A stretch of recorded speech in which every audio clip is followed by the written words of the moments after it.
ഓരോ ദിനവും ഖുർആനിനൊപ്പം നന്മ വഴി 252 ദിവസം. സൂറത്തുൽ ബഖറ 245. അസ്സലാമു അലൈക്കും വറഹ്മത്തുള്ളാഹി. അൽഹംദുലില്ലാഹ് വസ്സലാത്തു വസ്സലാമു അലാ റസൂലില്ലാഹ്. അഊദു ബില്ലാഹി മിനശ് ശൈത്വാനിർ റജീം.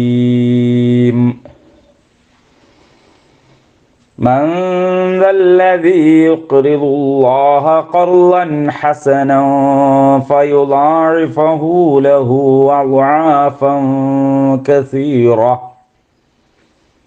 والله يقبض ويبسط وإليه ترجعون.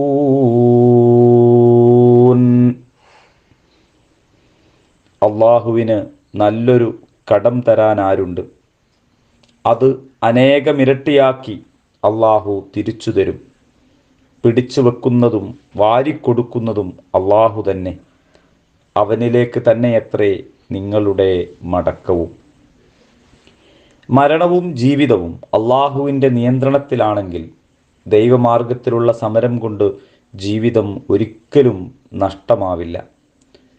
അള്ളാഹു അതിന് നിത്യത നിശ്ചയിച്ചു കഴിഞ്ഞിരിക്കെ ഏതാണ്ട് അതുപോലെയാണ് ധനവ്യയവും.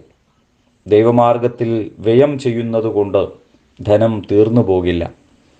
ദൈവത്തിന് കൊടുത്തിട്ടുള്ള നല്ലൊരു വായ്പയാണല്ലോ അത്. അവൻ്റെ അടുക്കൽ സുരക്ഷിതവുമാണത്. ഇരട്ടിയായി അവനത് ഏറ്റിക്കൊടുക്കും. ഐഹിക ജീവിതത്തിൽ പണവും അനുഗ്രഹവും സൗഭാഗ്യവും സ്വാസ്ഥ്യവും വർദ്ധിപ്പിച്ചു കൊടുക്കും. പരലോകത്തോ സുഖവും ആനന്ദവും സംതൃപ്തിയും ദൈവസാമീപ്യവും തന്മൂലം ലഭിക്കുകയും ചെയ്യും. ആർത്തിയെയും ലുബ്ധിനെയും വ്യയത്തെയും ധർമ്മത്തെയും കുറിച്ചല്ല, ദാരിദ്ര്യവും ഐശ്വര്യവും അള്ളാഹുവിൽ നിന്നാണ് സംഭവിക്കുന്നതെന്ന് പരാമർശിക്കുകയാണ് ഇവിടെ മുഖ്യമായ ഉദ്ദേശം.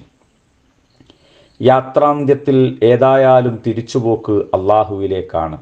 ജനങ്ങൾ തങ്ങളുടെ സർവസ്വവുമായി അള്ളാഹുവിലേക്ക് തിരിച്ചു പോകാനിരിക്കെ ഇനി എന്തിനാണ് ഈ ധനമോഹം? മരണത്തോട് എന്തിനിത്ര ഭയം? ദാരിദ്ര്യത്തോട് എന്തിന് ഭീതി? അള്ളാഹുവിലേക്ക് തിരിച്ചു പോകേണ്ടതിന് എന്തിനീ വ്യാകുലത? അതിനാൽ സത്യവിശ്വാസികൾ ദൈവമാർഗത്തിൽ സമരം ചെയ്യട്ടെ. ആത്മാവും ധനവും അവന് സമർപ്പിക്കട്ടെ.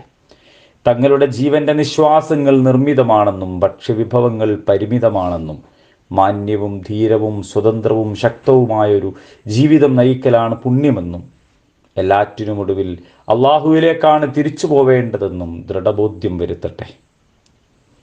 അള്ളാഹു അനുഗ്രഹിക്കുമാറാകട്ടെ. അൽഹംദുലില്ലാഹി റബ്ബിൽ ആലമീൻ.